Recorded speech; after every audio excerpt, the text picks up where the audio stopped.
Global teams are everywhere, and managing them effectively is now business critical. Deel is helping organizations do exactly that, making it simple to hire, manage and pay employees and contractors in over 150 countries through a single, unified platform. Founded in 2019, Deel combines technology with deep local expertise to support compliance, flexibility and scale across complex global payroll environments. Deel is backed by leading investors including Y Combinator, Andreessen Horowitz and Spark Capital. Find out more at deel.com. Well, hello, Amy. How are you? Hi, Danny. How are you today? I'm doing grand. Wonderful. Tell me where you are. I think I know where you are, but tell everybody watching where you are. Perfect. So I am based in Amsterdam currently. I am in the sunny side of Amsterdam in the Red Center. And Danny, you're based in Texas, right? I'm in Austin, Texas, and I happen to be there today, which is shocking. I'm normally on an airplane. So, in fact, I'm about to head your way. So. Yes, so next week, Danny and I will be meeting for the first time in person. So for now, it's his very early morning and my afternoon. But next week, we'll get a nice glimpse of in person. So it'll be so fun. Well, we should probably tell each other about ourselves before we dig into the wonderful topic here for the JGA recruiting groups, Global PayFest 26. So Amy, tell us about you. Perfect. So I am Amy, crazy. I have worked at Deel for almost 2 years now. I started as a payroll expert myself and worked my way up to a payroll country manager. So I currently lead all of the Netherlands and a bit of a side quest for Luxembourg in the payroll operations department. So I had a bit of a random start into payroll. I actually started doing employer branding before I did payroll.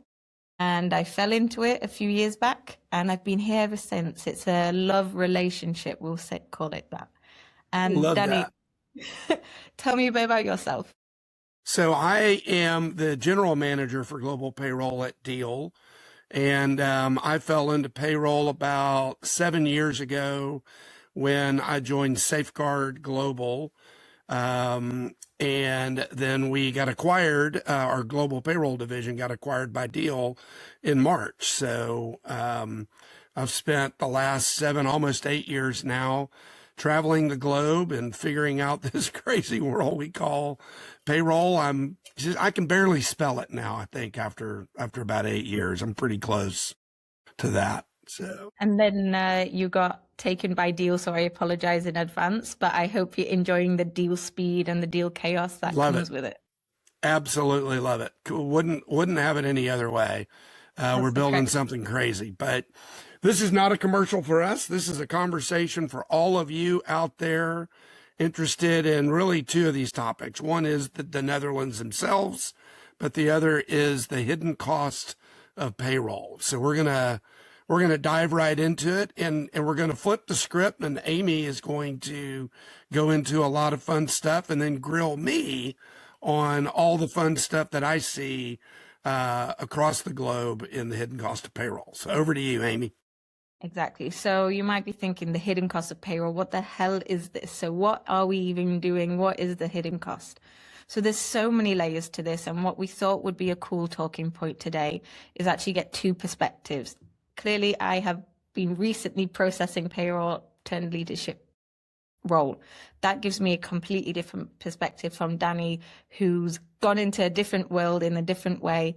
And that allows us to see different sides. The cost can be emotional. It can be the stress that payroll takes you every day.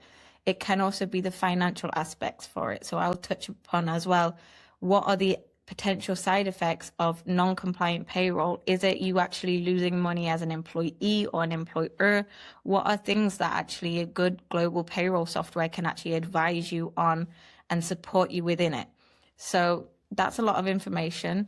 We'll try and make sure that we give you a bit of a definition every time we go to a new topic, so you actually understand what we are going into. But to start off, I think a really cool aspect would be the human side. So the main part that a lot of people don't seem to focus on is the cost of mental health and the high stress environment that is payroll. That means as an employer or an employee, when your payroll's going wrong, when you're having incorrect payroll, talk about the 30% ruling, even WKR. So the 30% ruling is an expat ruling, which gives you a tax benefit in the Netherlands. And then we have the WKR, which is more of an employer benefit that you can choose to give the employees or add it as gifts or events. When employees get incorrect payroll, whether it's to do with their taxes, things aren't processed to get correctly. The main issues are coming from employee to employer, and those frustrations build. And once the employer gets all that frustrations, it turns to the payroll organization, the global payroll person who runs your payroll, who's actually at fault for it. Now, that's a high stress environment, and that's a lot of emotional bandwidth to deal with. That's giving you extra working hours, extra stress. Now, I know from firsthand sitting in clients, and Danny, I'm positive you do as well, that you know these clients are coming to you with frustrations. They hear it from other payroll organizations. They come with a whole host of reasons the payroll aren't going right. But how are you seeing it? And what are the solutions that you see that often help stabilize that kind of mental load that these clients are coming to you with? Mhm. So there's a couple of buckets, right? One is just pure process and data. And often what we'll find as we're going through, and I like to look at it as the three phases of payroll. So there's implementation, then you get into stabilization, and then you get into scale. So as we're going through implementation and the stabilization, that's super high stress because typically we're moving from something that's been running for a while. It's got its own set of issues, which is why they're making the change. You may find errors from before that need to be corrected. Data is always a challenge. Sometimes everything that we need is there all tied up in a perfect little bow and it's integrated flawlessly and everything runs through. And really, then we're just worried about the application of the rules and the timing of all of that. But if you throw a little bit of a twist in there where maybe somebody before did not calculate the WKR correctly or some other issue happened and we're having to dig back through it, that adds to it. So our goal is always to get data at the source 100% right. Once we know that that is done, then it's a matter of getting it timely and dealing with the human processes where there's fuzzy logic, right? Stuff that's not necessarily in a clean calculation.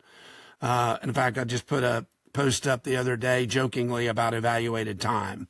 And, never underestimate the creativity of a compensation committee when they're trying to figure out how to do overtime comp, right? It's like, if it's a harvest moon followed by your local football team win, as long as they're over 500, then you get an extra, 20%. So really trying to blend those together and make it as low stress an environment as possible, because by its very nature, as you mentioned, it is a little bit stressful. I mean, it's like the power company.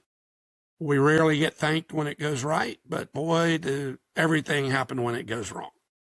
Exactly that. And Danny, you're touching upon some really good points. So a lot of it is as well, when that implementation phase is happening, we are finding the issues, the historical issues that are coming to us to try and smooth it over.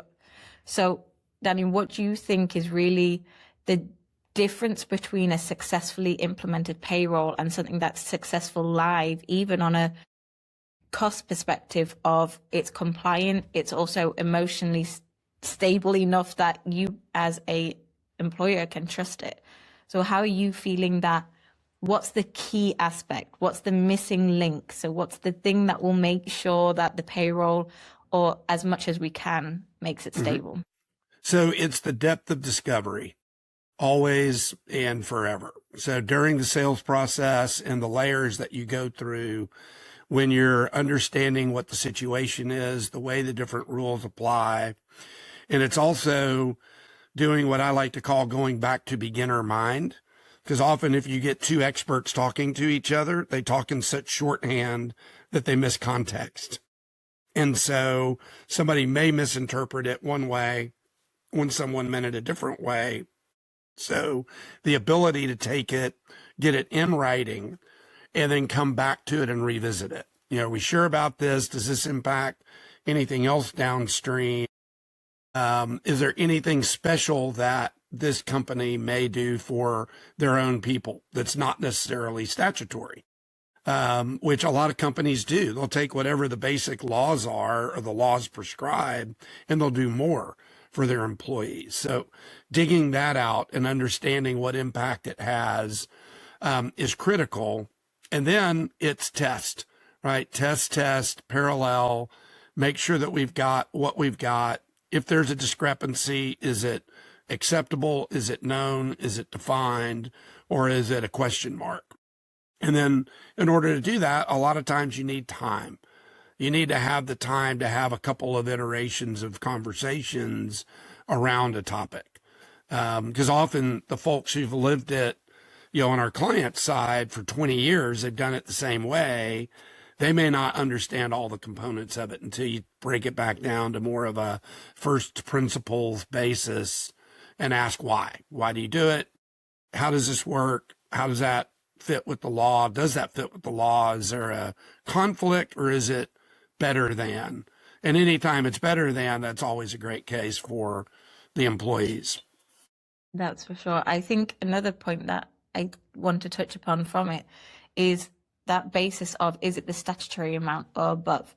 And if it's the above, that still allows the frustration. It's just because we might be used to something different doesn't mean that the impact of a perfect payroll, impact of a good parallel and implementation phase and a good live switch to that will allow you to have, even if it doesn't feel important. So that means it has to be correct. We have to implement everything in the timely basis. We have to make sure that when the payroll is live, we keep that perfect payroll into it, because €50 might not sound a lot, but when that's sometimes the difference for some employees as potentially a meal out with friends, drinks with friends, you're going out, you're having fun, or that €50 is going to a bill that you really need.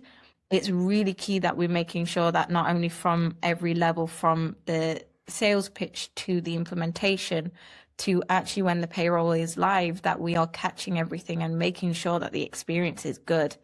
Because the amount of times I've had employees come to me, or even employers, where things have gone wrong because there's humans running the payroll, which is a fantastic thing.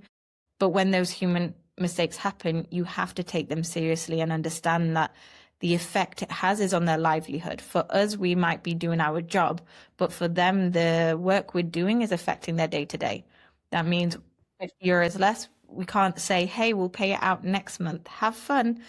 It is very much that €50 can be the difference between someone having a slightly calmer month and someone who's financially struggling. And having that kind of line throughout payroll processing is really the thing that I've noticed is the difference between clients and employers and employees feeling comfortable and secure within their payroll and the ones who aren't. If we are pushing it aside, saying, oh, it's not a big deal, human mistakes happen, which they do, and it's okay, but the impact of those human mistakes do affect real people as well.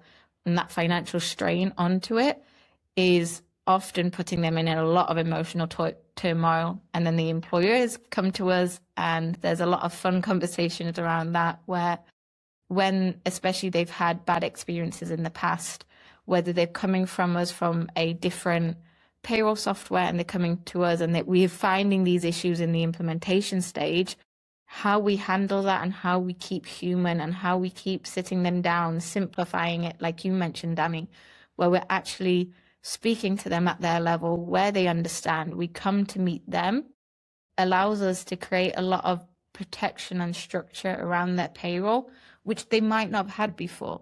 Because we have the experts we can sit down with them and say, hey, we see you're doing this, this, and this, but it's not making sense. The math isn't mathing. We actually don't understand why this has happened, but we will figure it out. And that transparency does help a lot. That it does. Yeah, and I think so we used to have a saying, I think I'm going to bring it back here, and that is that payday is happy day, right? It should be a happy day. And that's not just the person getting paid, but that should be everybody in the entire chain of getting that person paid should be happy. And if they're not, no matter what the reason, we should figure that out. Maybe they don't like the way the process works. Okay, that's something we can work on and fix. We still got it out on time. It was 100% accurate, but people had to work way too long.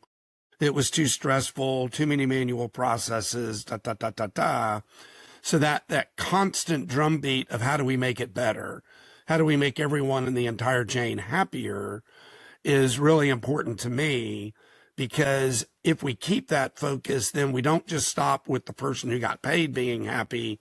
We're working all the way back up the chain to whoever at that company had to pull their timesheets together, whoever had to go and figure out what their meal voucher calculations were, or any of the other benefits and perks they may get that aren't necessarily statutory, that, to your point, it may be a very small dollar amount or euro amount, but it could be very impactful.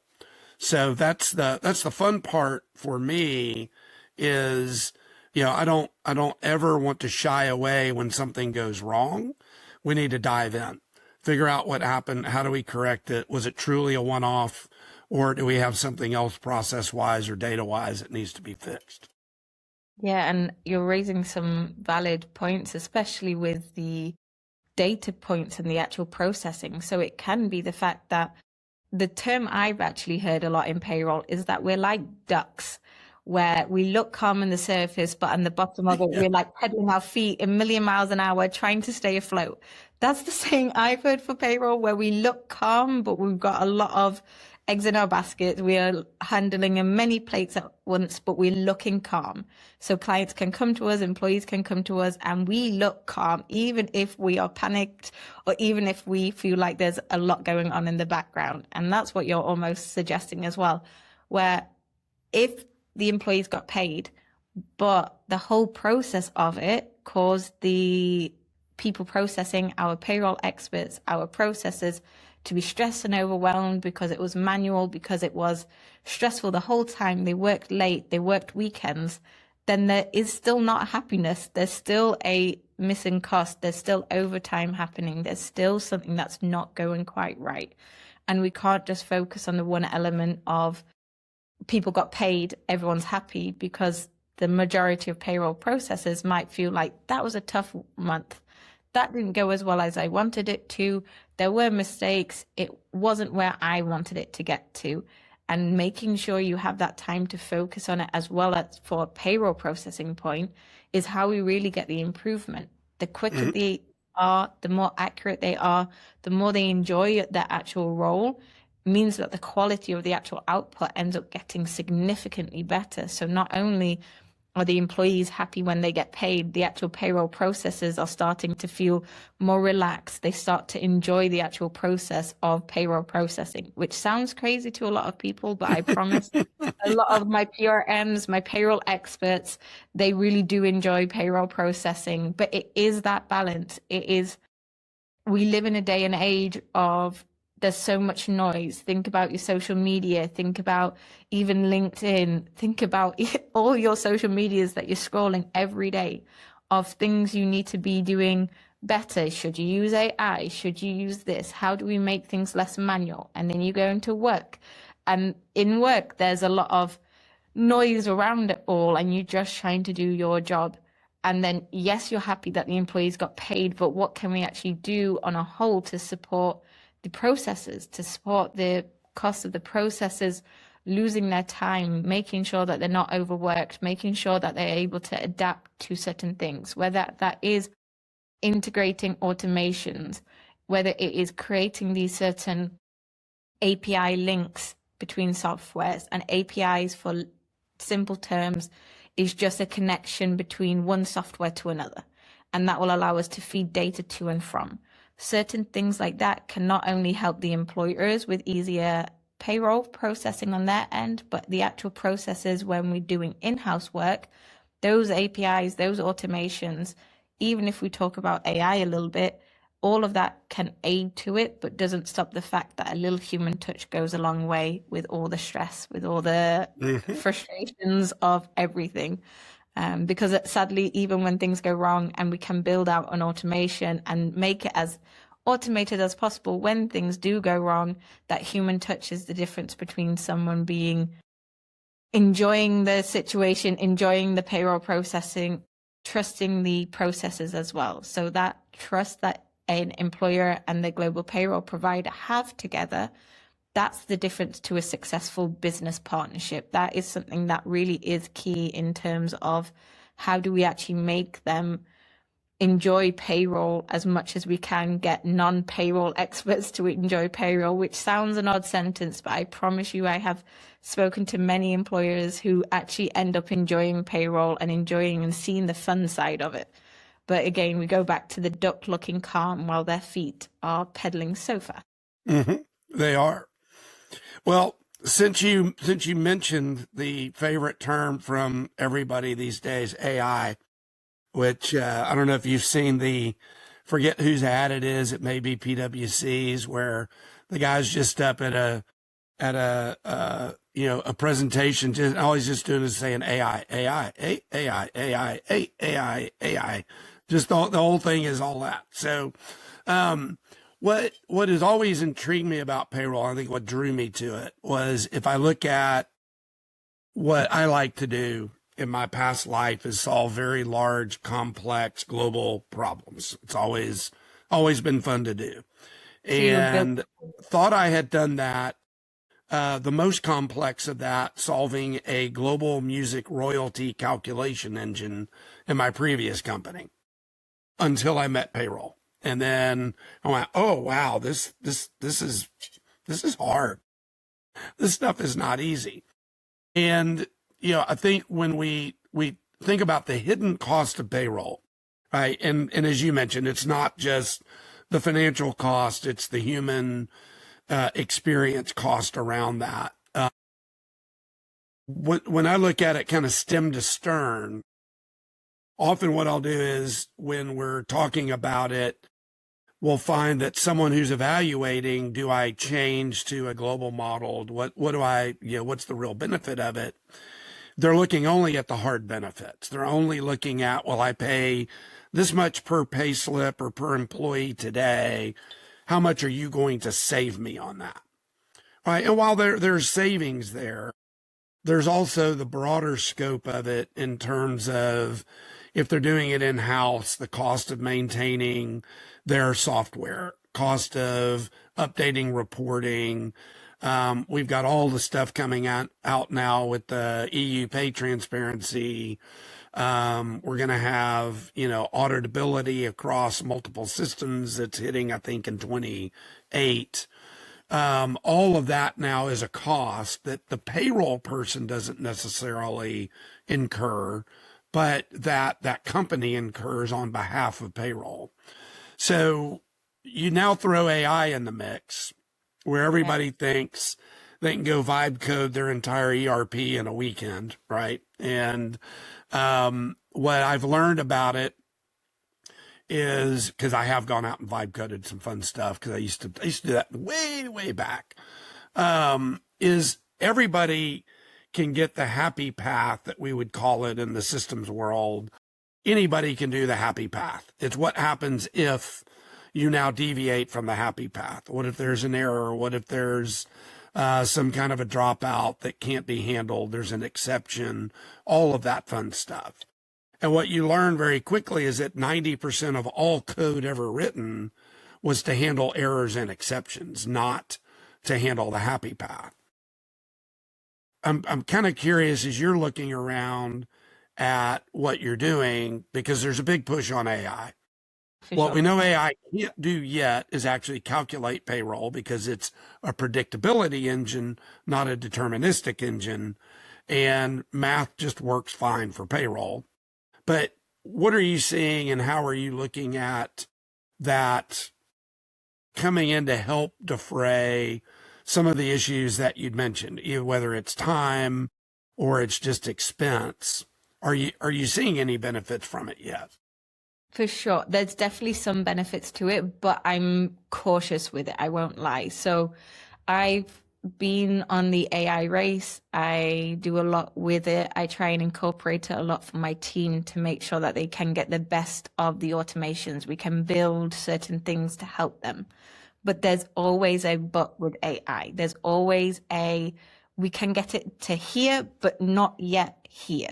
So it's a learning system. It's something that needs continuous conversation.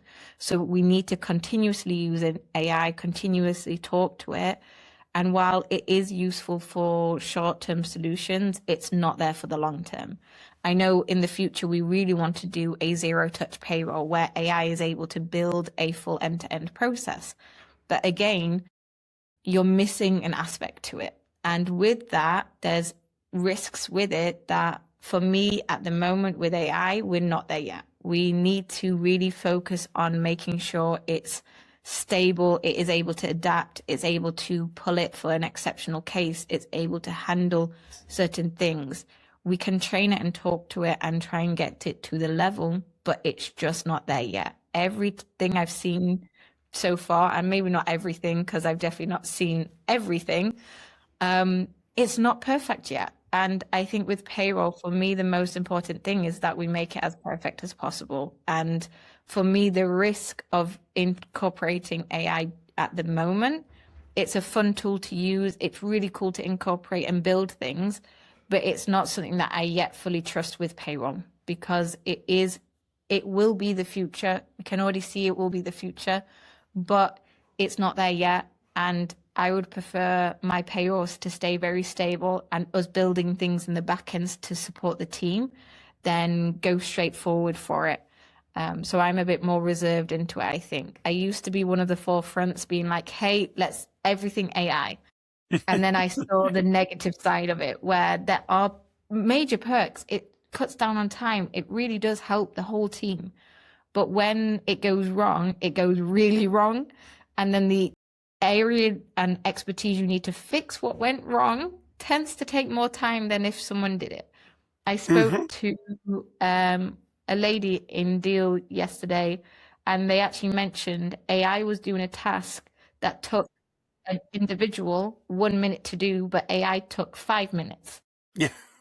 So is it actually saving time? Is it actually, and that's a different conversation of within the hidden costs of payroll, are we actually building these things to save time and automations for it? Would it be better to build actual automations and API connections over using the AI to develop it? So it's a level, because if someone tells you, hey, actually AI is doing it in 5 minutes, but I could do it in 1, where's the positive for it?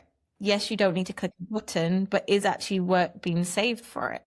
And I think that's a really interesting thing that we're seeing a lot within payroll, that currently the development of AI it's not saving time. It's actually taking a lot longer to build it up, but you have to keep at it to make sure that eventually AI would be able to keep up. We're just not there yet.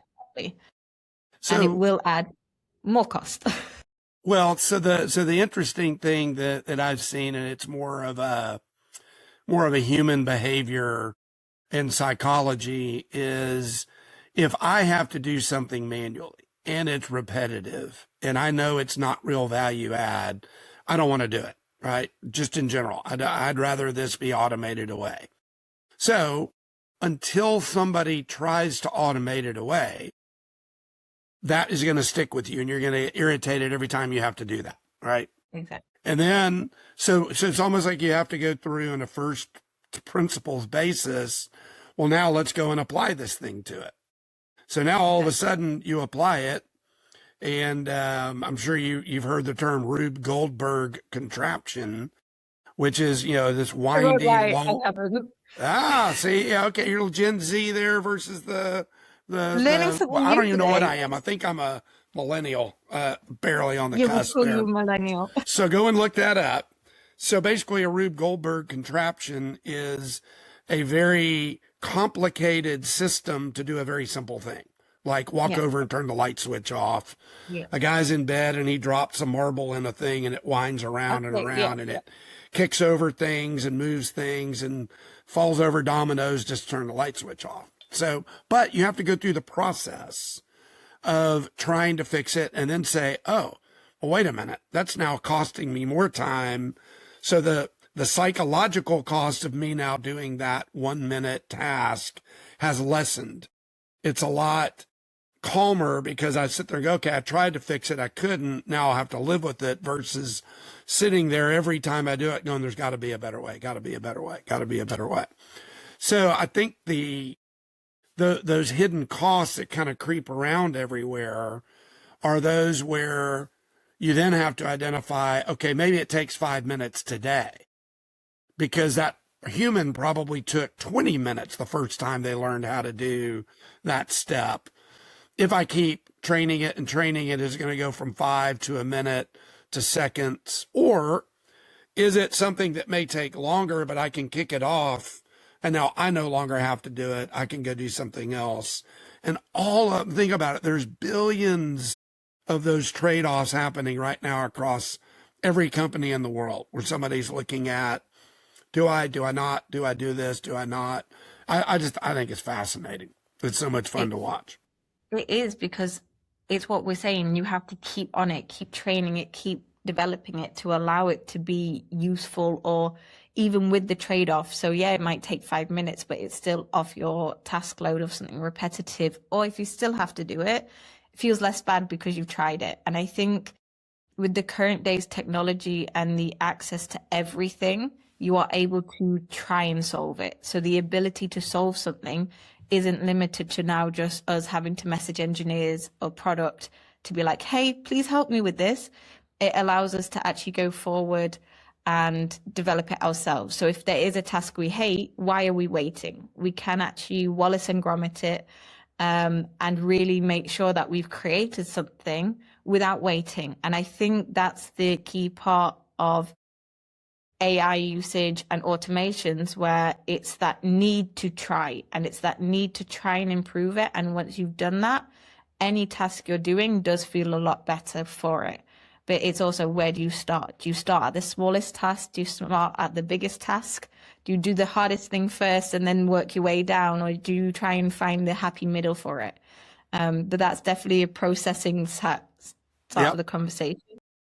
So my take on that is you start with the smallest and the least risky and work your way up the chain.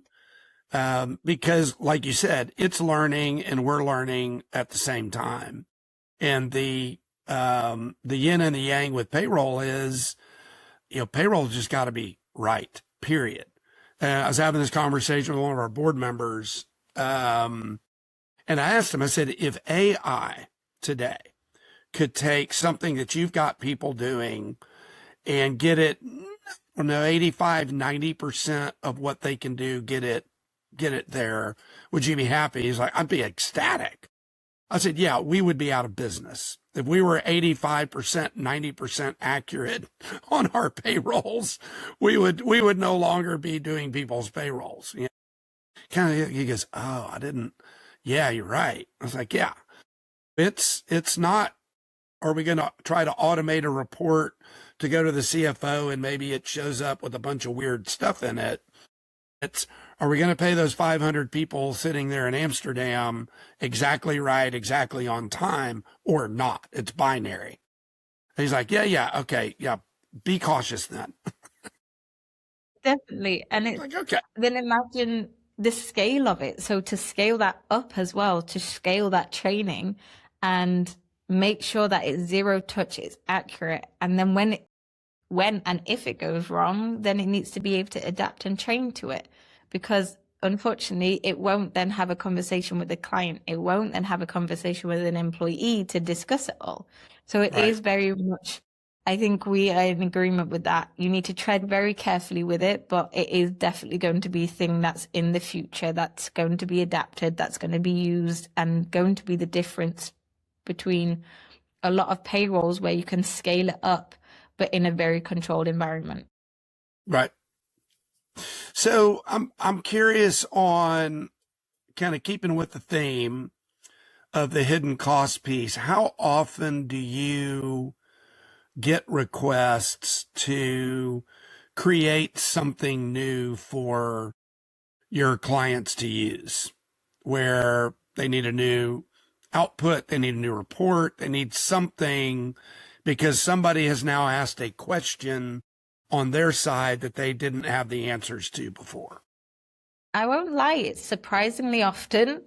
We have a variety of different things that are coming, and it's what I found interesting being more client facing and actually seeing what people are coming to us with actual needs. So we have built something that we felt would encompass everything they need. Yet a lot of times we're getting employers coming to us being like, this report isn't meeting our expectations. This report needs to be tweaking. How can we adapt it? How can we make sure that we are developing our systems? I think the product team hate me at this stage. I am almost there every time someone raises something. I'm like, hey guys, can we do this, please?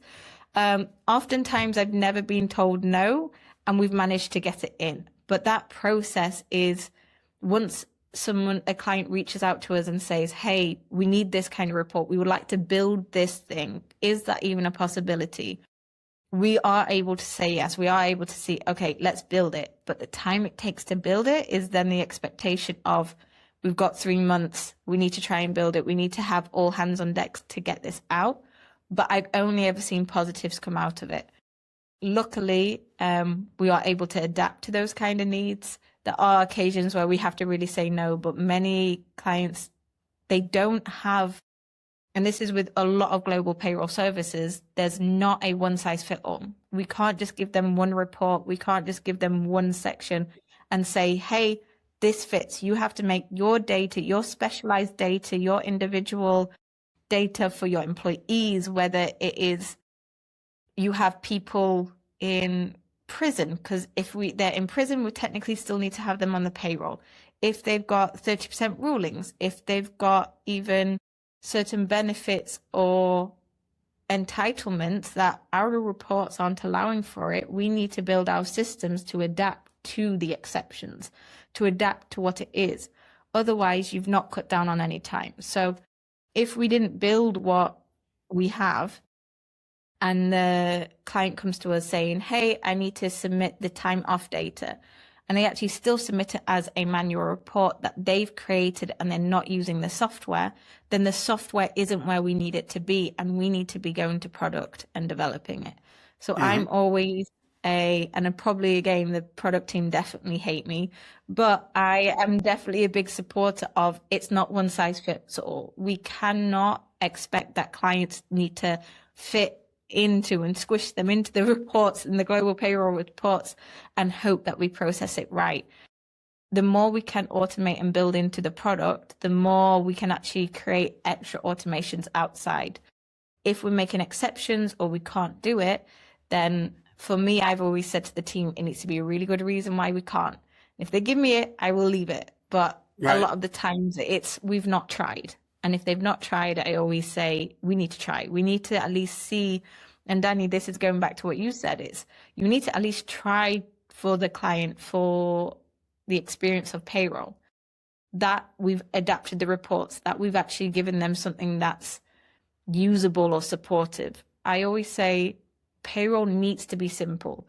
I came from a very non-traditional payroll background. I never growing up thought I was going to be, same with you, Danny. I don't think you grew up as a kid thinking you were going to be a payroll human. It's a job that you fall into, right? It's a job that you very much, you don't choose it, it chooses you, and then you love every step of the way. Exactly. And with that, it means that payroll needs to be simple for all. And because I came from a very untraditional background where I remember people coming in and these experts, and I would sit them down and say, tell me everything about payroll.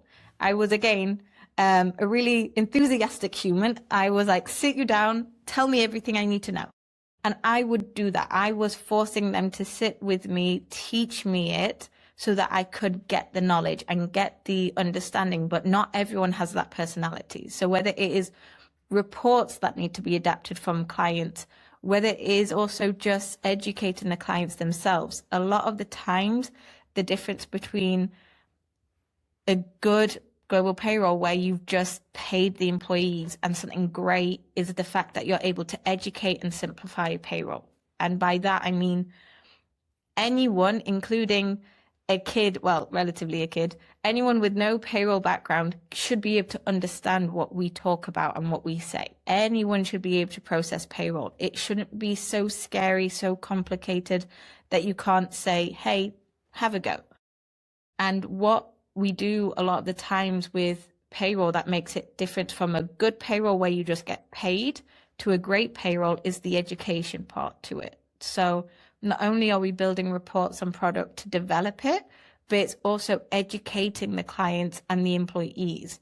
So let's take the example of 30% ruling, which is the expat ruling in the Netherlands. There's two ways to process it. You can process it per period, which basically means you add the min max amount every month, and that's it. Or you cover it over annual, and that means it's processed per month, but it will restructure itself over the year depending on if you go on sick leave or if you get a big bonus, or any special things. You get commission, it will adjust. And those small differences within the payroll means that employees without that education might be losing money. So if we take it per period over annually, it's not re-looking at the payroll over the whole year. And if that's the case, then when at the end of the year, an employee has actually lost money and they can't get it back with their taxes, it's fully gone. But it's our responsibility to say to the client and the employee, hey, look, mainly to the client so that they can actually make an informed decision. You can process it per period and it's more than okay. But if you process it per annual and it restructures on an annual basis, your employee might be entitled to more compensation. And that is a monetary effect of payroll that if we're not the ones going forward and going to clients, a lot of the clients aren't based in the Netherlands that I deal with. They are in the US, Germany, Spain, all of them with different backgrounds where they won't know this. So I can do a good payroll and not tell them the employee's paid. Technically, there's nothing wrong with the payroll. It's all compliant, but they've not gotten the max amount of the benefit. They've not able to get all that money, and that's on an employee level. So without me educating the client or even having that conversation and opening that door, you're then missing out on potentially a lot of money. And then how are you meant to start that conversation? The same way we can touch upon it on the WKR. So that is, I won't say the Dutch of it because I don't think, unless you're in the Netherlands, you're not going to understand it.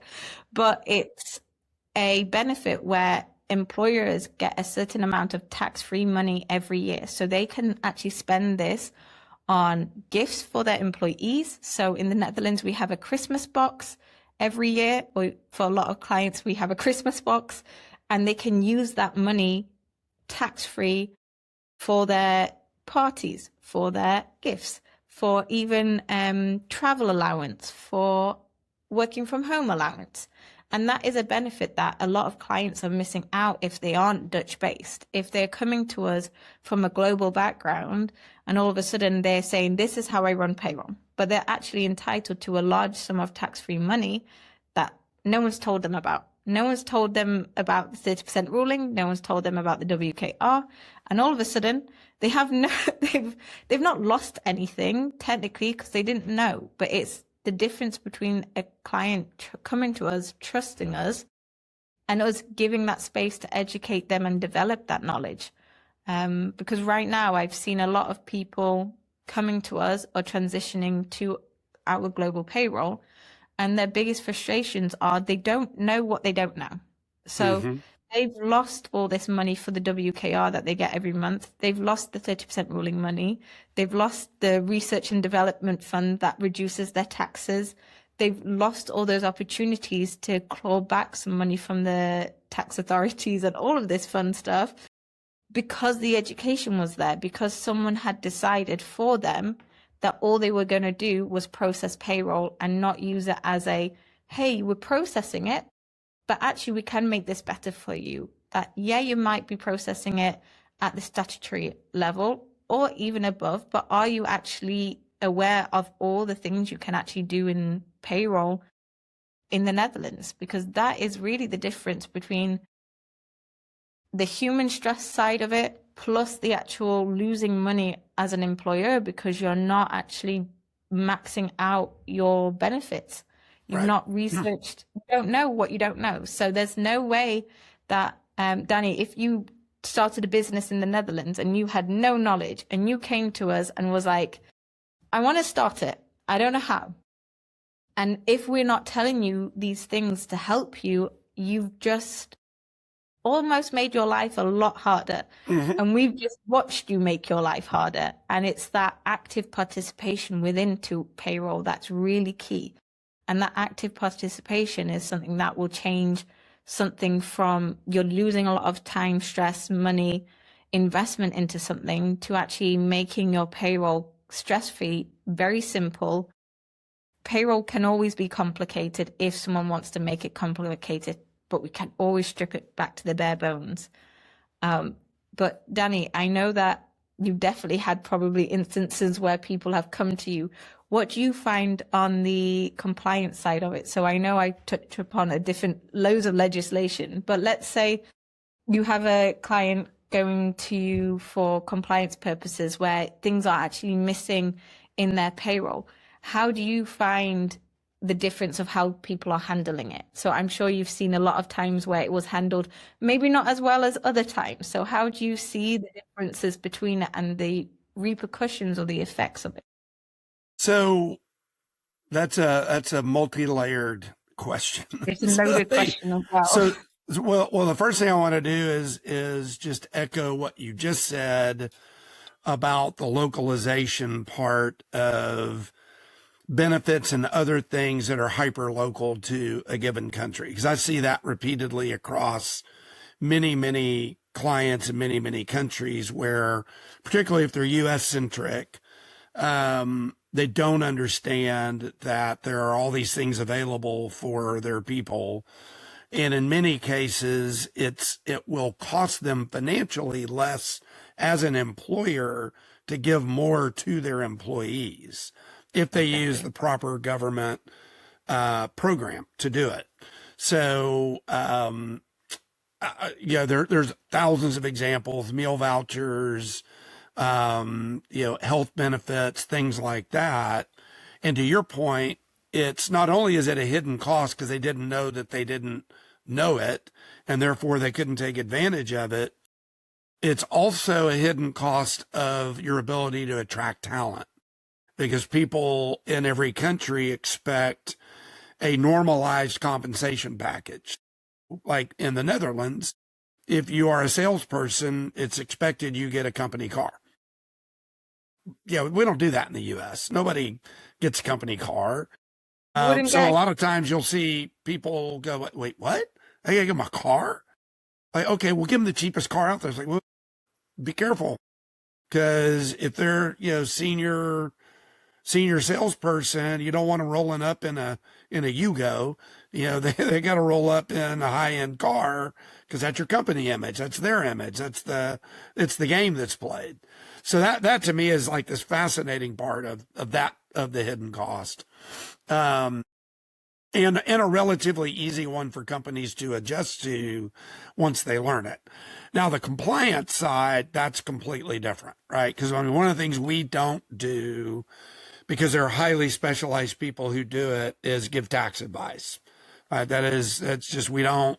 And anytime they come to say, hey, can you help us that? Like, nope. That's the one thing we will not, cannot, should not do. You need an objective third party who's managing global tax and all that stuff to understand what the strategy is.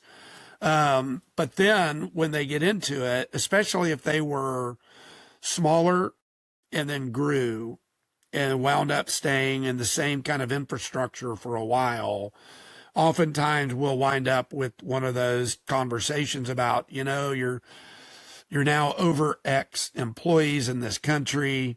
and therefore you're in a different tax regime. You may not have realized that, but your last 2 years you haven't been deducting your taxes properly from your payroll based on what we know of the law. Sorry to do this, but we got to give this back to you, and you need to go get your legal and tax representatives, and y'all need to figure that out, because that is not something we can figure out for you. We can just educate you on it. And then the other part is really just making sure that they do stay compliant with all the changes that are coming out, right? So we've got, not only you, but we've got labor law experts in the Netherlands. We've got that across every country, where I think we're now localized in 112 countries, where we are staying on top of all the changes that are coming.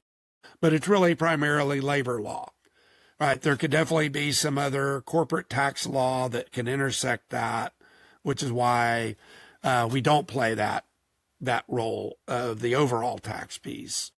And then really it's more about making sure that, especially in complex environments, like you mentioned, expats. I mean, we do things in oil and gas, and we do all sorts of crazy stuff. And we can have people taxed in the same or two different jurisdictions at once. A lot of stuff in the Nordics, they're in multi-countries in a given week. And so you've got to be able to track how many days are you in Denmark, how many days are you in Sweden. There's a tax scheme around that. It is one of the more complex aspects of those hidden costs. And they usually, you don't know about them until the authorities come knocking and they go, hi, sorry to inform you, but looks like you've been doing this wrong, and you now owe somebody somewhere a bunch of money. Yeah, and that's also adding to it is the audits. So in the Dutch government, the Dutch tax authority, the Belastingdienst, can actually audit your payroll. That means that occasionally, if you've gone and it's gone really wrong, the Belastingdienst can actually come knocking on your door and be like, hey, we're actually auditing it. It's not a bad thing. It's not necessarily something that's scary, but imagine the stress of all those things that you've mentioned, Danny. So think of the A1 certificates. So when you're saying about the traveling to Norway and working in Norway and then Sweden, and let's say Belgium or France or Luxembourg, but your main residence in the Netherlands, and you don't have the A1 certificate, what then? When there's an audit, because you're right, well, normally if it's not compliant, someone will come knocking, and it is definitely the Dutch tax authority will come knocking and wanting an audit. And that, again, the emotional toll, the cost to bring auditors in to make sure, to check the work, to make sure everything's running smoothly, it's problematic. And yeah, we can't give tax advice, but we can definitely support in other areas in terms of if there's an audit with the Belastingdienst, we can provide the data, we can provide explanations.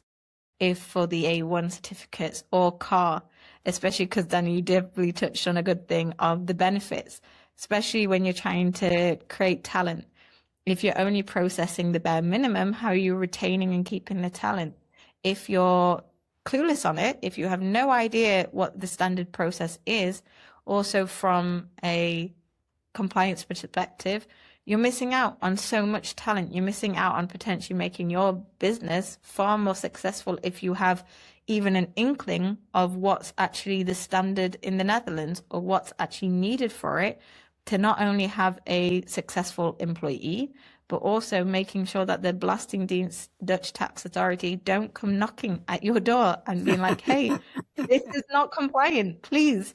What are you guys doing? And that's such an important take to this, that it is sometimes sounds and looks so scary. There's so much information, and I know we're wrapping up on our time, but there's so much we've even touched upon within the hour that if it's so daunting as anyone new coming into payroll, into global payroll, imagine you're starting in and being like, okay, but there's so much to remember and there's so much to do. And what if it all goes wrong? And then the tax authority comes knocking at my door and this seems a terrible idea to start a business in the Netherlands. And I promise you it's a great idea.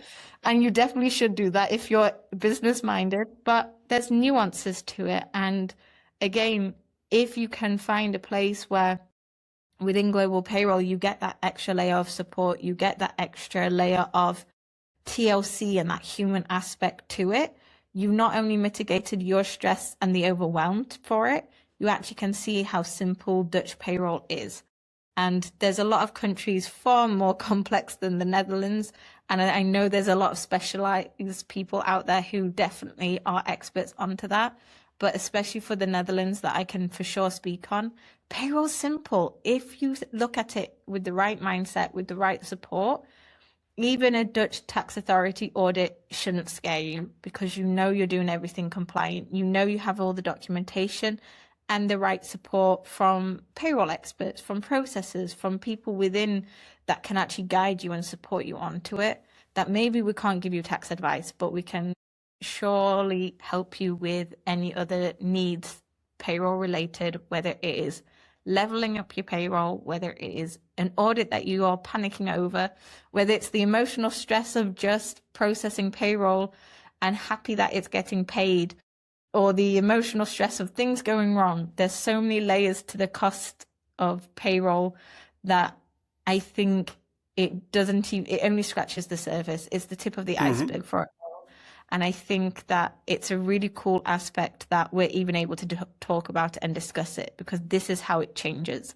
So even with the hidden costs of payroll, even sitting down with Danny today and having this time where we discuss it, is the start of the change, where the norm is we give great payroll services rather than we accept mediocre, and we accept that payroll can just be paid on the pay date. A great payroll is everything's compliant. We will support. It's that knowledge. It's that local specialized knowledge. It's that ability to adapt, to develop product, to develop AI, to reduce the overall cost of stress, potentially missing out on benefits, potentially missing out on a lot more. Danny, do you have any final words while we have a few minutes remaining? Well, I think I would just sum it up, and kind of from my perspective on globally the hidden cost of payroll categories. Excuse me. So there's obviously the hard cost of it, right? Comparing how much do I pay per payslip employee today versus how much will I pay going forward. I think the next layer is, excuse me, and hard cost is all of the people today that are supporting whatever is done, not only to complete payroll, but to also provide the information and the knowledge from payroll throughout the organization. And that could be everything from the person in IT that's got to support local software, to the financial analyst that's got to go run the reports, collate the data, all that fun stuff, all the way through to somebody that's got to go create and develop those reports. Those are all those hard costs that are in there. Then you wind up with the softer, but still the financial cost, right? What's the risk of noncompliance? What's the risk of, do I have any weird stuff going on in my payroll that I can't detect because I don't have the right tools, whether they be AI driven or others, to detect anomalies, overpayments, all that fun stuff. That becomes the other layer. Then I think you've got all of the things we've touched on a lot today, which is there's a raw compliance layer that carries its own hidden cost that hopefully you never experience. But, if it does show up on your doorstep, you don't want to go through that. And then there's the ultimate hidden cost, and that is all the people that are involved. Making sure that whatever is done, we keep the North Star that payday should be a happy day. It should not be mad scramble, stress, and everybody's worried. Is it going to get done? Am I going to get it out on time? Is it going to be right? Their time and energy should be spent going, wait a minute, the inbound of this stuff looks funny. That doesn't, all my tools are telling me, Amy just got a $50,000 bonus this month, and in previous months she's gotten $5,000. That looks like that's maybe an error. Let's stop it before it turns And it's still a into tender a error. payment. Although I'm sure you would love to have that overpayment hit your account. But then there's the awkward, hey, can we have our money back? We kind of Exactly. Like, please. sorry, please. Oh, what do you? Oh, you're leaving. Okay, bye. You're going on vacation. Okay, You've good. gone to the Maldives, or you've gone to Dubai, you hid it away. Yeah, exactly. But it really is focused around all of that. I know we're coming up on our time. We got 40 seconds left according to the clock. So I want to thank you, Amy, for taking your time out to do this. And all of you that are watching, hopefully you got some little tidbits to take you along your day. Always happy for direct reach out. This isn't a sales pitch. If you just want to talk about all the craziness you're encountering in your daily life in payroll, we'd love to talk to you. You can find Amy out on LinkedIn. You can find me out there. Hit us up with a DM. And to the good folks at JGA, thanks for putting this together. Thank Cheers, you so much. y'all. Thanks, Amy. Thank you. Bye.